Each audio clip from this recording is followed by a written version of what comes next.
Welcome to Directly Current, a podcast all about the politics of EVs in the ever-divisive USA.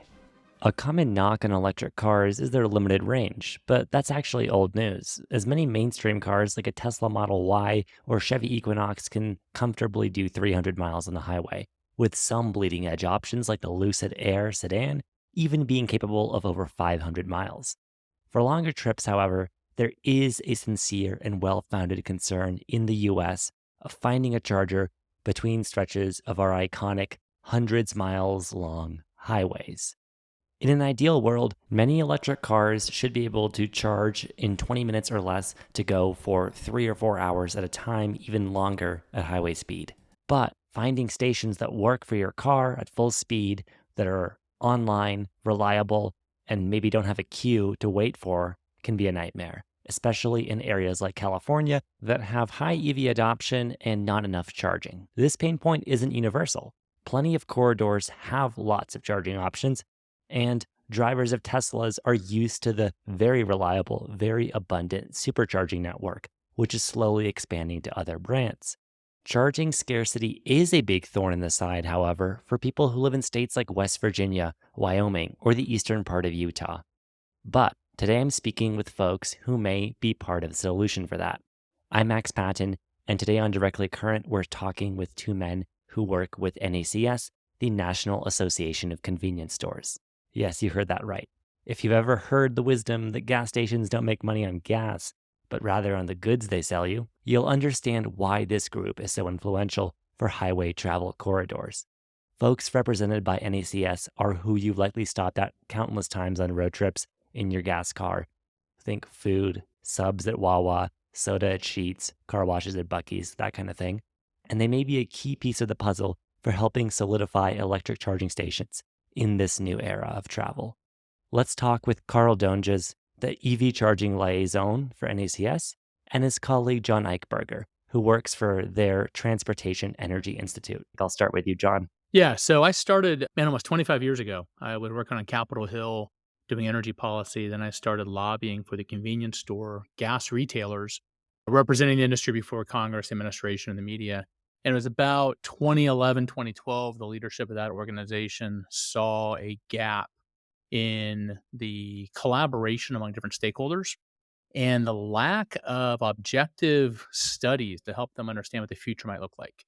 And so convenience stores sell 85% of the gas in the country. They challenged us to come up with a solution. And from that came the Fuels Institute, which is now the Transportation Energy Institute. It is a nonprofit, non-advocacy think tank that brings together people from oil to biofuels to electricity and everybody in between to try to provide some objective insights as to where the market is and where it's going. And Karl. I started off in the International Trade Administration over at the Department of Commerce, and my job was to take all the agencies and sub-agencies that were involved in energy and exporting and get them to coalesce and work together. And during that time, there was a big push for alternative fuels. And so that was a significant component. And I got hired away by an oil and gas company that was required to take on alternative fuels because they owned a pipeline company as well. And so I started off in compressed natural gas, and then that quickly morphed into ethanol. And I went to some startups and started consulting. And like I always said, I wouldn't say I've been on the leading edge, but I've been on the bleeding edge of a lot of the alternative fuels. And I've deployed propane, natural gas, ethanol, hydrogen, and obviously electrons now. And so I've done this from a myriad of different angles and have learned and figured this out the hard way. I think for a while, the product, like the cars, that's pretty much said and done in the sense that you can get 300 miles of range in a Tesla and comfortably get lots of places. But there's lots of stresses I've just noticed in my time when I was covering electric cars as a journalist, with people getting stressed out about not being able to fuel up because chargers were down, unreliable, or in certain parts of the country, just completely not there at all. So I'm pretty lucky where I live in the metro region of Colorado, like the Rocky Mountains. We actually surprisingly have really good charging infrastructure. We have lots of EV drivers here, pretty good state incentives. I went to California where you'd think this would be amazing recently, and it wasn't so amazing because there's lots of congestion. The stations really weren't maintained by a lot of the what we call TPOs in the industry or charging providers. Can you help fill me in? Like, how do retailers and the work you do, how does that fit into hopefully improving EV charging for people who depend on that? Obviously through both NACS and through TEI, we have a large amount of retailers over at TEI. It's a very diversified group that also includes the refiners, it includes the auto OEMs, the utilities. And so it's a very broad spectrum, biofuels, everything over at TEI, but we have a lot of convenience stores as well. Next, there's a predominance of convenience retailers. And what we tried to do is we really tried to just open their eyes to, hey, this is going to grow, this is coming, but it's not going to come uniformly. It comes at different paces at different areas. That's step number one. So really, I would say the foundation of what we do is really just educating them. And the people in California, Texas, and Florida, and some of the other states, we've had to get much more sophisticated and get into more nuance. And we really try to help them navigate demand charges. And so the way I would look at this is that TEI does the research, the analysis, and gets the insights through their analytics and publishes that. And then we take that over to NACS and we help them to digest it and understand it and prepare. And so a lot of concepts like, hey, you may be in Iowa, North Carolina, where it's not ready for EV charging yet, but you're building a new site. So you need to future proof because the cost of busting concrete and retroactively putting stuff in or retrograding is 8x. The cost of just future proofing it, laying the conduit, designing it into the store.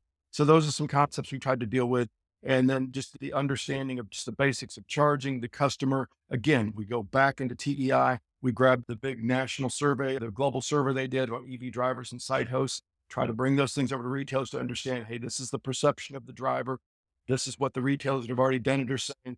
This is how you match up expectations with amenities and offerings and what they're looking for. And then we supplement that with data from the charging analytics program. That's the ebb and flow of it. We generate the insights and the knowledge from TEI. We migrate it over into NACS, but also other associations and other groups to then digest it and understand it for their specific use case and application. And Max, I think you mentioned that the cars are there, and to a degree, right. And I think it comes down to EV adoption is going to be determined by a number of things. Number one, the cars being offered have to be the cars people want to buy. And if you look at the sales of electric vehicles in the United States through the first 6 months of this year, two vehicles stand out, the Model 3 and the Model Y. The Model Y is the number one selling crossover utility in America. Half of all vehicles sold in America are crossovers. The Model Y is fitting what the customers want. It's the type of vehicle they're looking for. It's the style of vehicle. It's the capability of the vehicle, independent of the powertrain. The automakers have to build vehicles with electric powertrains that the customers already want to buy. We've hit a point where sales growth has slowed, and we had a nice little hockey stick for a couple of years, and then it dropped off a bit. And you had a lot of headlines going, "The EV fad is over." That's not accurate. Just like it's not accurate to say we're going to aspirationally grow 100% every year. But we have to get through this tranche. The first movers have moved. How do you get to mass adoption? And it really comes down to satisfying the customer need. Customers want infrastructure. They want to know what's available, even if they're not going to use it all the time. They want range. But keep in mind, Americans are a unique breed. They want a pickup truck that'll pull 10,000 pounds. They don't have anything to tow yet, but they want a 10,000-pound tow capacity. So they want an EV with a 350, 400-mile range, even though they'll never drive 300, 400 miles without stopping. So we have disconnect between what the vehicles can do and what the customers expect them to do. I think we can get to a point where the vehicles are going to be designed in a way the customers say, yeah, that's the type of vehicle I want, and I'm okay with its capabilities. I think that's going to serve my needs. But we haven't gotten to that mentality yet, and I think we need to jump over a couple of hurdles before we get there.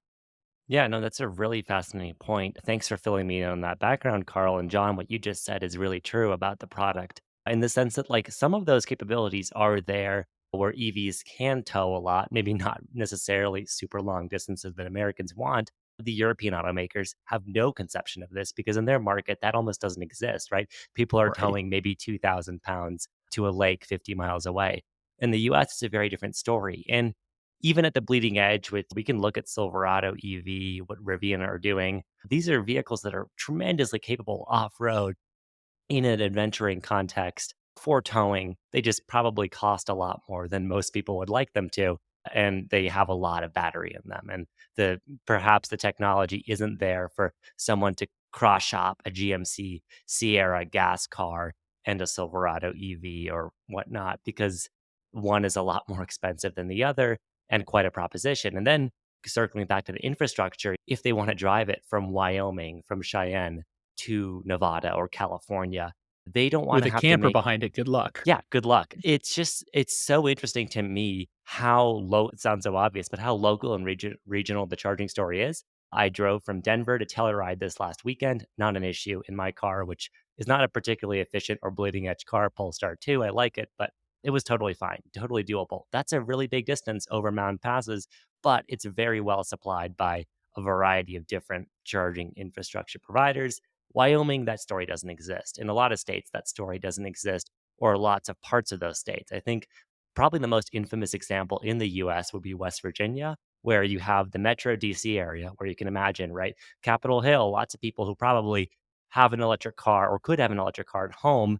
If they want to drive west, they encounter an issue there because that state doesn't have a lot of infrastructure. It comes to basically the role retailers can play. Okay, they've got to work with the utilities. They've got to understand what demand charges are.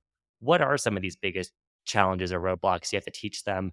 Because I assume they want to meet their customers where they are. If more and more people, maybe not 100% growth every year, but more and more people are going to be driving EVs through areas they serve, how can they actually meet customers there, provide reliable charging, and hopefully not have to call the service company every month? Let me backtrack on what you said. What we have right now, and this is going to change because of we've seen some significant changes and standards that have been adopted. Right now, it's really a tale of two cities. You're driving a Polestar. I have a Model Y. Two very different charging ecosystems and cultures and experiences. When I go in a Model Y, I can go anywhere. Now, I still have the same frustrations in that, sometimes I got to use that one charging site, but I know it's going to be there. I know with Tesla, it's going to work. It may not have all the amenities I want. Like I drove from Austin, Texas down to South Florida this past summer, and in parts of Mississippi, it was gritty. I was in the back of a truck repair shop where the Tesla supercharger was, and it worked. It was fast, but my head was on a swivel. I was looking around. My dog was not safe to be walking around. But Tesla works, and most of the sites are in wonderful areas with amenities. And when you don't have those amenities, boy, you feel it. It's an unpleasant charging experience. When you get over into the non-Tesla, which I've driven as well, it's more hit or miss. But it is steadily improving. The numbers are going up, and the customers will not accept a bad charging experience, and they will not go back to a place. And that right there is forcing the market. It's just not as fast as people would like. That being said, we have everyone that's announced they're going to adopt pretty much the NAC standard, the North American Charging Standard. Be confused. That with must the have really National wrecked the Association of SEO for you guys. It was an interesting day in the conversation with our general counsel to see what course of action we may have available. But yeah, that's going to be rolling out. You got adapters already going out, and you can see the queue. And Ford, I think F-150 Lightnings and some other vehicles are already allowed to use some of the charging supercharger locations, and they're using the adapter. But I think we had one of the OEMs today announce that, I can't remember which one it was, that starting next year, all of the vehicles coming off the line are going to have the native NEX connector with charging. And so once that happens, it's the playing field will be leveled significantly, and it opens up the opportunities and it changes the experience. That's going to force the non-Tesla sites to be pulled up. The reason why I bring that up is to also to not only explain that dynamic, but that then affects the site hosts. When you work with a Tesla and you want to tap into that significantly larger pool of vehicles to get the volume throughput, and your business model really is built around driving traffic and converting them into the store and maximizing in-store sales and ancillary amenities such as car wash, which is very profitable, then you're okay with that. And you really get around the digital experience and trying to figure out how to convert them into the store. When you want to really own the whole experience, you don't want your reputation, your brand at the control of Tesla or anyone else, and you want to own and operate. There's a lot more that goes into it. And that's getting into the site design and the reliability and, the profitability, getting into demand charges and costs and revenue and what's the elasticity of price. And can you do dynamic charging to really charge dynamic pricing to charge a little more at peak hours? And then you charge less, which actually gives you bigger margins because a lot of times electricity costs goes down. So there's a lot of things that you can do, but the portfolio of things you have to understand are much greater when you want to take it all on yourself and own and operate and do that versus just be a site host. And right now you have to make that choice. 2025, I would say you're going to see a lot of the vehicles start to convert over to the native NACS adapter or have the adapter that they can plug on. And so that we're going to have much more crossover and into that realm. And I think, you asked about economics. One of the things that Karl and I are working on through TEI and NACS is I'm a strong believer that government support can only go so far. We have to create an environment where businesses want to invest in chargers because there's a business ROI on that. Yep. That comes down to two main things. What are your cost of operation? Equipment's one cost, and it can be expensive, $1 million, but there's grants to help you with that. That operating expense that Karl alluded to is huge. The demand charges, the utility costs. If you don't have enough customers using your chargers, those can sink your economics. And so one of the things we're really doing is helping retailers evaluate market conditions to determine, is there enough customer demand to justify the investment? And is there enough customer demand to generate enough transactions that I can absorb the utility fees?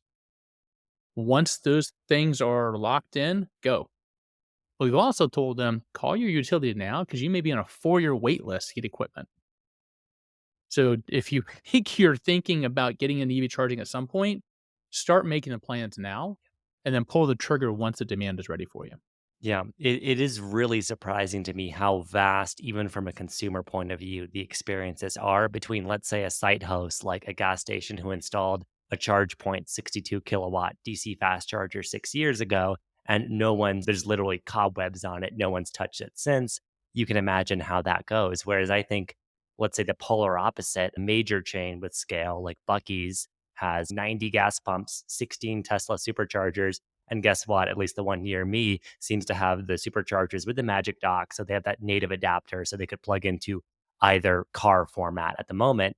That's incredible. They can do that because of large scale. Of course, they have the partnership of Tesla, where Tesla's managing that end of it. And then I think they also have a partnership with Mercedes, of all things, talk about the brand's energy, to have charge point fast chargers there as well. So it seems like when you talk about the brute scale, like major highway stops, you mentioned, Karl, car washes, those higher profit items that can maybe more seamlessly blend into the economics. What I'm especially concerned about as a consumer is this, I don't know how to put it, maybe more frontier areas like Wyoming where there's not a lot of gas stations, period. How is a small place with 4 pumps going to adapt to a world where maybe they need 1 or 2 chargers? And right now, we alluded to this. Okay, they probably want to put CCS chargers because that's what the government will maybe give them a grant or money for. But most EV drivers already are driving Tesla, where they need an adapter to work with CCS. And many cars in the next few model years are shifting to use that Tesla format because the industry has decided that's the better, format, the NACS, North American Charging Standard. So it's a confusing time both for consumers and businesses. I guess it's an issue of making the right investment calls, choosing the right technology, picking the right horses. And is it fair to say that's where you guys come in with a little bit of that advice? Oh, we certainly come in. Some of the things you mentioned are policy driven. The NEVI grants, there needs to be a change where your CCS is not required because it's very Yeah. clear that's the industry's not going there. And so it's nonsensical to award based on that or factor that in. But on what we look at, it's the EV charging landscape is changing very rapidly. We're still in the early stages. We're past early adopters, but we're certainly not in mass market.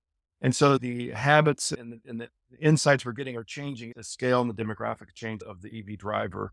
And so it's very hard to come up with an algorithm to predict what the throughput's going to be. So to your point, what we do is we say it's a very inexact science, but what is exact? It's to know what has happened.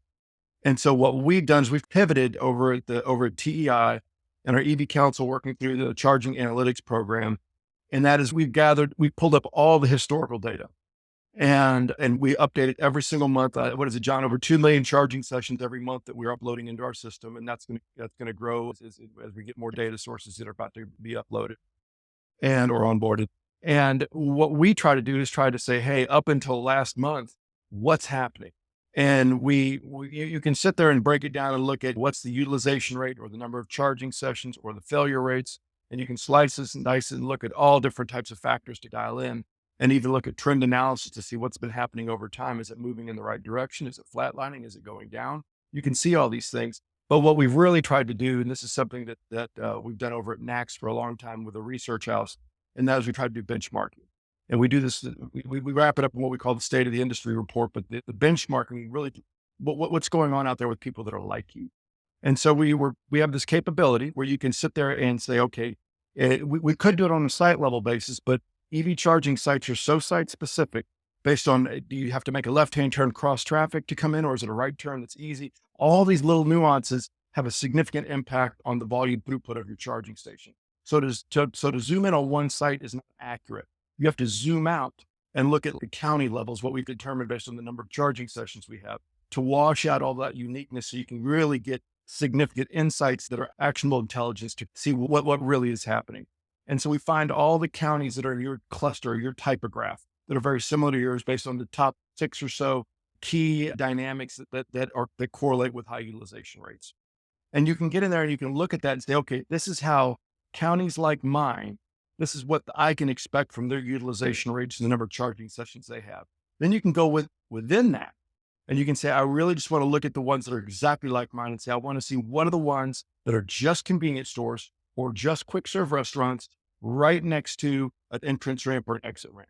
You can start to really peel back some of the filters and get in there to really find what your use case is, and then benchmark against that. And you can look within that and say, okay, this is what the top decile is doing. This is what the bottom decile looks like. And this is what the average is. And you can benchmark to say, okay, instead of using all these algorithms that some companies telling me this is what they're predicting, and I don't know how they're getting this out of that black box, I can look at the hard data and say, with sites like mine, this is how they're performing, and try to narrow it down as closely as possible to sites and use cases most similar to mine. I'll tell you, man. And that's what we're doing to try and help them predict. All that's designed to help businesses figure out when the business opportunity is ripe for them. These areas you've discussed, they may not be ripe for a very long time. They're going to continue to be these dead zones of service. That's where the government needs to come in. If the government really wants to have electrification available for all routes and all paths and all duty cycles, they're going to have to find those dead zones where there's no economic incentive to get into the business and support it. Otherwise, you're going to have those areas where I've got a buddy who said, look, I got in my Rivian. I want to take my family to the beach. I typed in my direction. And the car came back and said, you can't make it. Just period. You can't make it without taking a 2-day detour. So I loaded up my Suburban. I took that. If we want to avoid that, we're going to need government to come in and help subsidize sites where it makes no economic sense for businesses to do it themselves. Now, is that the role of the government? That's not for me to decide. If the goal is be able to charge on every route in the country, businesses aren't going to see a value in doing that at every single location. And so somebody's going to have to step in and help out. Yeah, I'm afraid it might be a while before that happens because, yeah, the grassroots market dynamics really aren't there in a lot of these areas. There's not probably among many of the people who live there much desire to really get a Rivian or get an EV and daily that. So even though I'm struck just even in metro ecosystems, Denver, San Francisco, Los Angeles, DC, Boston, what have you, I'm just still disappointed in how lackluster the ecosystem is. And you mentioned, Karl, driving a Tesla, this is a little bit different because they're a bit more of that vertical integrated approach. They have many of their own chargers, their cars route you to their own chargers. When I did the road trip in my Polestar recently, the Telluride, it was fine, but that's because I knew exactly where to look. I knew to look in the Tesla app for the chargers with the magic dock. I knew to electrify America subscription and how to use all of that. And it's a lot of minutia that the average person doesn't know. Most vehicles don't really have a developed enough software interface to let you intelligently look at places and say, oh, what's the rate per kilowatt hour? Most consumers don't even know what a kilowatt hour or a kilowatt is. So there's a lot of education there, I feel like, and duty on, I don't know whom, the government, the vehicle makers, but the whole ecosystem really to just improve how accessible this stuff is. Because again, I could use infrastructure. I'm a super nerd. I was like, okay, let's do this and this. And I connected the dots, but lots of people just don't want to waste their time doing that or have no idea where to begin with it. And that means that even people going to ski resorts or going to national parks or destinations, whatever, road trips, these long recreational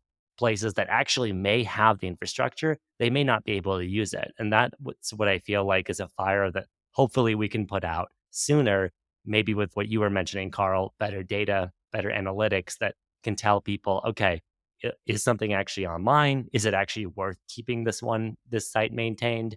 Because right now it seems like a lot of the approach to these early sites, I don't know if they got grants or how exactly they were built, but just sites that were built 5 or 10 years ago, especially in the CCS, the non-Tesla ecosystem, many of them are just rotting away from either low utilization, no maintenance, or just no kind of seeming strategy to how they're rolled out. You raised a Yeah. huge issue. So Carl has been talking a lot about how we help businesses make decisions. Customers making decisions is a whole different ballgame. Customers don't typically understand that if you plug in a 300 kilowatt charger, your vehicle may only be equipped to accept 75 kilowatts. And so that charging duration is going to take longer. They don't understand that. Yeah.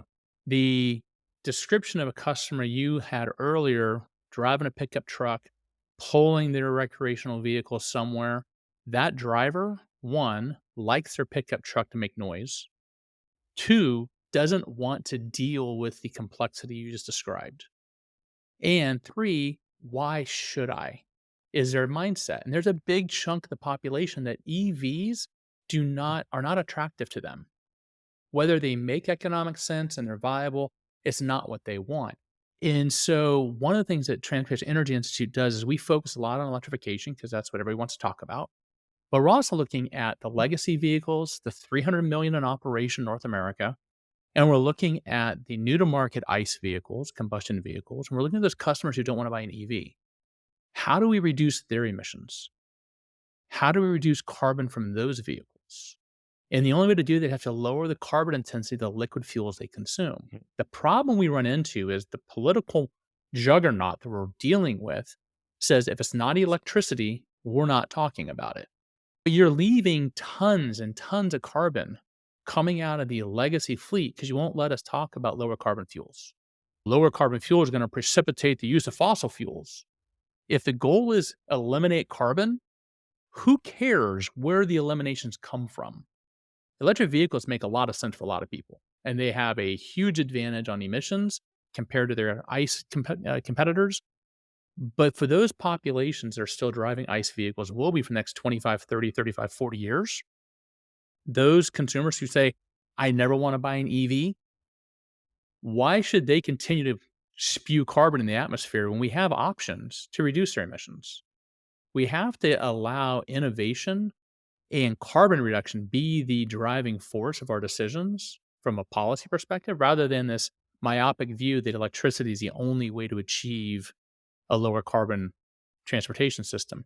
And that's one of the challenges I run into. We are all in on helping in electrification and helping with infrastructure, but we're also realistic that there is a huge chunk of vehicles that aren't going anywhere that will not improve their environmental performance unless we address the fuel component. And I'm gonna follow up on that. I drive an EV.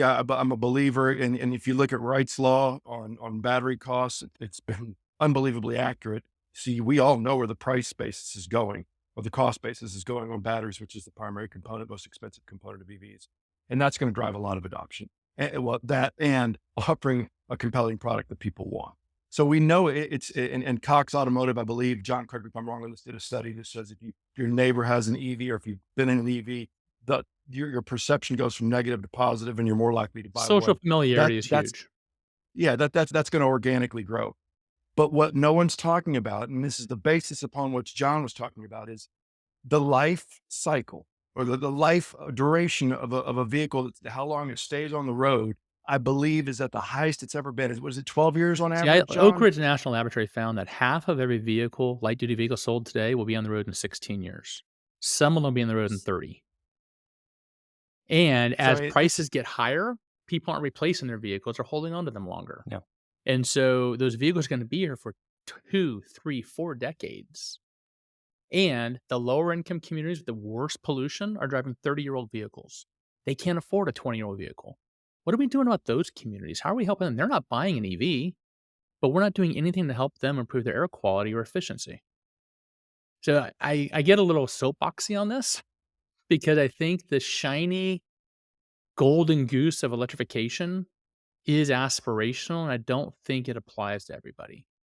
And I think we need to get off this idea that is the only option that can achieve our environmental objectives. This is your soapbox, John, so thank you for using it. I Sorry. do think, yeah, no, I think you just represented what is a mainstream viewpoint, maybe in probably different language than most people would put it. But like at the extreme ends, yes, there are clearly, especially this administration, this government has made it clear where it stands on wanting full BEVs.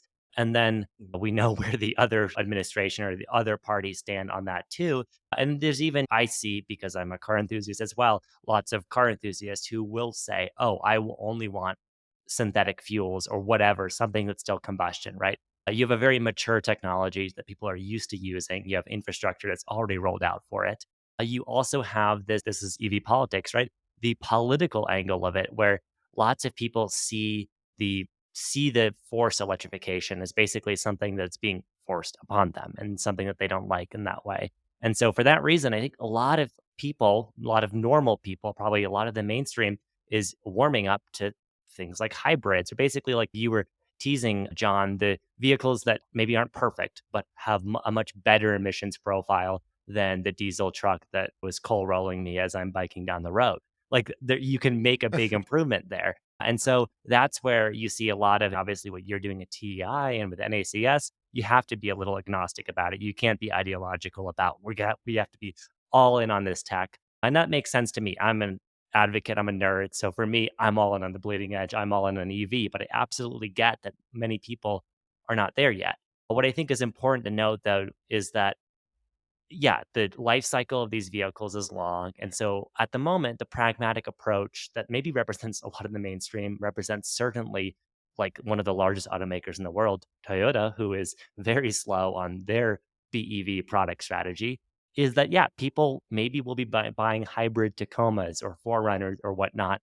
And that's an improvement. And so, in that sense, is this maybe now an opportunity while it's mostly just the nerds and the early adopters with EVs for places to say, okay, we'll continue to serve our existing customers. We're not shutting down gas pumps, but this is our moment. Well, I think one of you said much earlier, if there's a 4-year supply chain wait, maybe we should start actually getting chargers or infrastructure set up for that. So it's not as painful to do later, since we probably will need to do that within the next 2 decades. So fuel retailers will offer both. They're going to have to. The EV market's going to continue to grow. It's going to be a significant share of the market. That being said, if we take a very pragmatic approach at TEI, it's about reducing carbon and criteria pollutant emissions. We did a study 2 years ago. A typical crossover utility vehicle, battery electric vehicle, is 40% cleaner over its lifetime than an equivalent combustion vehicle running on today's E10 gasoline. Okay? A hybrid is 29% cleaner. So there's no such thing as a zero emissions vehicle. EVs are cleaner. EVs are 41% cleaner. Hybrids are 29% cleaner. If you combine a 29% cleaner hybrid with a 20% reduced carbon intensity liquid fuel, guess what? We've achieved almost the same carbon reduction as the BEV. And yet we haven't had to build the infrastructure, and we haven't had to force consumer change. We should build the infrastructure. We should clean the electricity grid. We should clean the fuel supply. We should make more efficient vehicles. We need to do it all. And then let the customers pick the technology and the fuel and the energy that fits their needs. But let's make them all cleaner. Yeah. Let's make them all more affordable, more accessible. That's a successful strategy to an environmentally sustainable transportation system. Forcing everybody into one technology that's not perfect and one technology they may not all want, I just don't see that as successful. A lot of people in the EV community think I'm negative. I'm extremely bullish about EVs. I'm just realistic. I've seen a lot of things come and go. And I think there are opportunities to really have a meaningful impact with electric vehicles, but we're not going to be able to affect every use case scenario. And we are fooling ourselves if we think we can. Yeah, well, it's bad news for the EV haters because they already are 10% of the market share. And like you said, you're bullish on them, but you're realistic. So they're not going to necessarily go anywhere anytime soon. But you also have bad news for, yeah, the utopians or the people who want to go all in on that immediately, because That isn't how markets work. It's not how consumers work.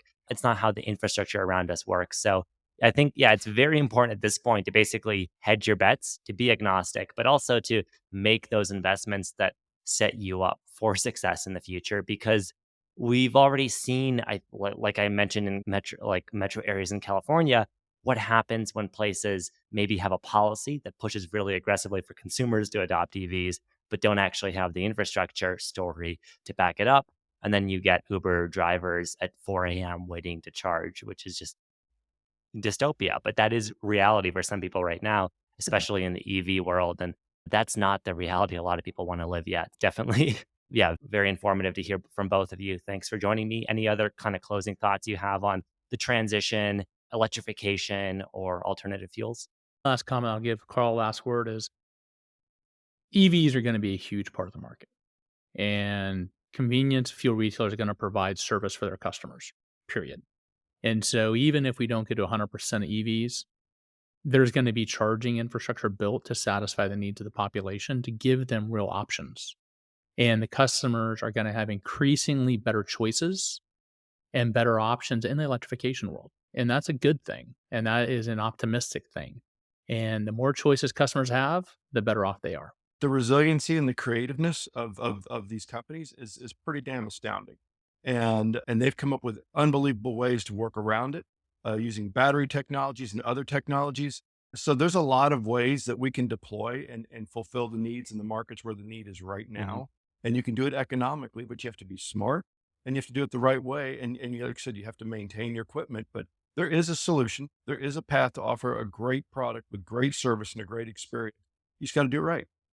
Yeah, I'm going to go back to Buc-ee's. I think they clearly are onto something there. That is very much the Walmart story with what they're doing, but it seems to be working out on that level. So I think there's a lot of different strategies for success here. But thank you, both of you, for joining me for this episode. And yeah, and where can people, if they are interested in the work you do, where can they find that?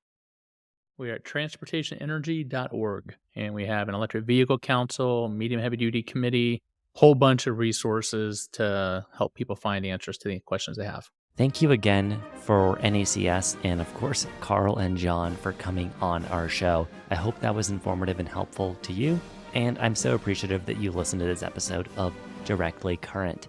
We release every Tuesday, so stay tuned for our following episodes in the weeks to come. Stay subscribed in Apple Podcasts, Spotify, YouTube, whichever app you use. We are on all of them.